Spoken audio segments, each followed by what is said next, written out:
அண்ணாமலையார் திருக்கோயிலில் திருக்கார்த்திகை தீபத் திருவிழா வெகு விமர்சையாக நடைபெற்றது. அருணாச்சலேஸ்வரர் கோயில் மலை மீது கார்த்திகை மகா தீபம் ஏற்றப்பட்டது. திருவண்ணாமலையில் 2668 அடி உயர மலை மீது 5 அடி உயரம் 40 அங்குலம் விட்டத்துடன் 200 கிலோ எடை கொண்ட மகாதீப கொப்பரையில் மகாதீபம் ஏற்றப்பட்டது. மகாதீபம் ஏற்றப்படும் போது பக்தர்கள் அரோகரா அரோகரா என்று முழக்கங்களை எழுப்பி வழிபட்டனர்.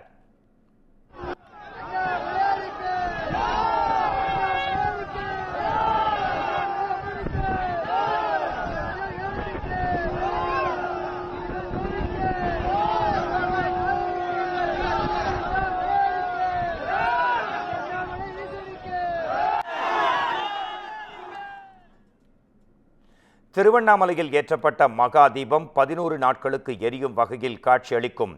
சிவபெருமான் அக்னி பிழம்பாக காட்சியளித்ததால் மலை உச்சியில் மகாதீபம் ஏற்றப்படுகிறது.